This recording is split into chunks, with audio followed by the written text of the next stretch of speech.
Hey y'all, it's Katie. Let's just pretend that it's Wednesday. I know I'm super late, but a little busy with homework, and so this is gonna be another one take. No edits, no cuts, because I don't have time and I'm procrastinating on writing a memoir right now. Yay, being a lit major. So, as you guys may or may not know, I am a big Buffy the Vampire Slayer fan, and my favorite ship from it is Spike Buffy, and the fandom for it is like ginormous. So I'm gonna read this fanfic from LiveJournal. That is, it's bad on purpose.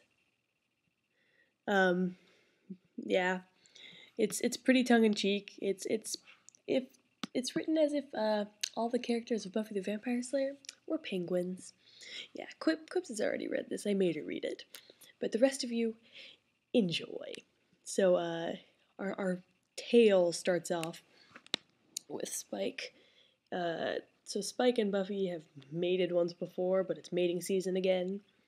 So here we go. The time was coming round again.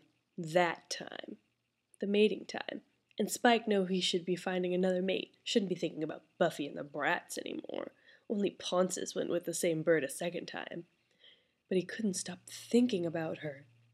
He knew it was wrong. He knew he shouldn't feel this way. But she was all he could think about. Every time he dived for a fish, it was like he could hear her far away. Like the sound of the water was her laughter. He never wanted to surface, just drown in the sound of her voice. Finally, one day, he got up the nerve to speak to her, waddling across the ice to see if she'd care to give him another go. But! There's an exclamation point. There was another penguin already there with her, puffing out his chest and preening. Bloody angel!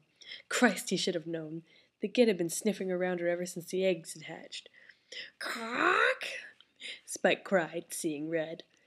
Part of him knew this would never impress Buffy, but he couldn't help it, leaping at Angel through the air and sending Angel crashing to the ground. It was a cruel parody of the perfect time he had with Buffy, on the way back from the mating ground, though all he felt now was rage. The memory made him hurt more, so he began to batter Angel's head with his wings while the other penguin just laughed. Far away, he could hear Buffy shouting, "Cock! Cock!" But it was only later, when Angel flipped him off and onto the snow, that he realized she'd walked away.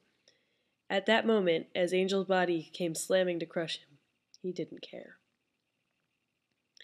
Buffy's mating window was closing fast. She considered her options, as Spike and Angel continued their desperate battle. Should she intervene? She could help Spike keep that wild love affair of last year alive. But he hated it when he horned in on her fights. Oh yeah, I forgot to mention. So Buffy's still the Slayer, but she's a Slayer penguin who protects the penguin group from getting eaten by killer whales and stuff. Yeah, it's a crack fic. Where was I? Oh yeah, an angel. Buffy couldn't forget the summers they had once spent together, though they had never been blessed with an egg. As he flapped viciously at Spike's beak, Buffy thought how tall and dark he looked in comparison with her wiry, slightly off-gray lover. But as she watched, Buffy noticed the males were paying more attention to each other than to her. Oh, Buffy. Can't always be the center of attention. Could it be? Surely Spike and Angel weren't reliving their gay, !, teen, ! penguin years. Yeah, 'cause they're totally into each other. Was it time to look back herself? Penguin Riley must be around. He was a solid bird.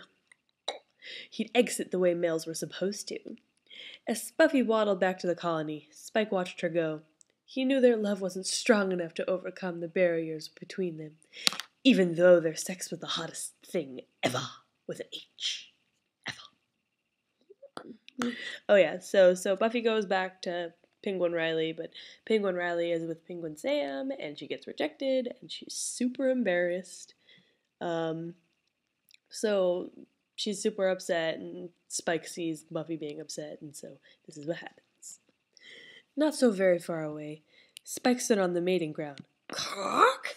He declared his love. eyes misting as he looked on Buffy, soon to be his mate once more.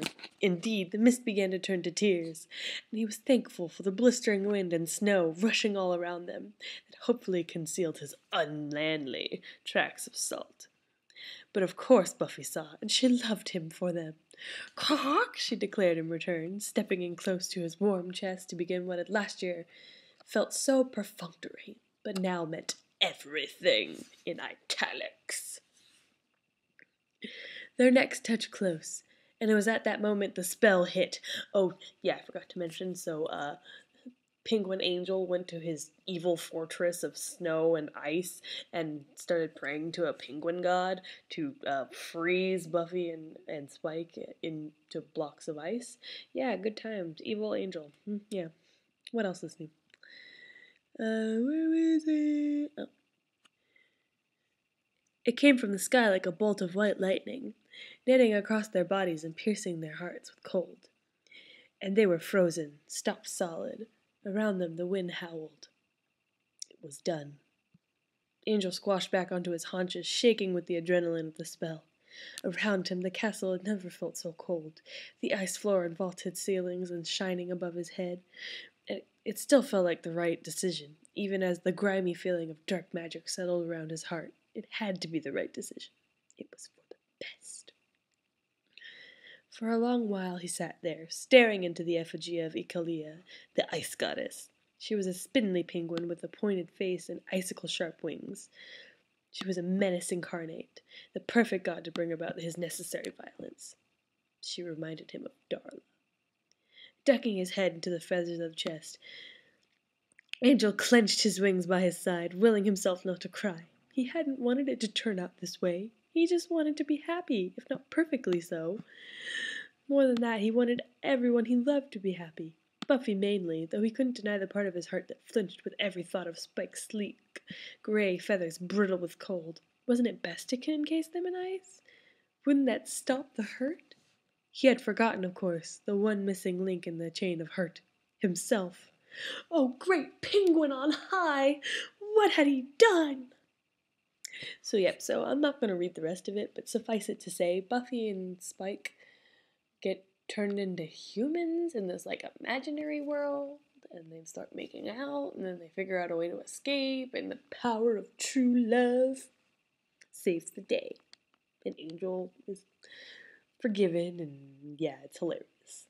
I'll put a link in the doobly-doo, and you can read it, and laugh your heads off, especially if you're a Buffy the Vampire Slayer fan.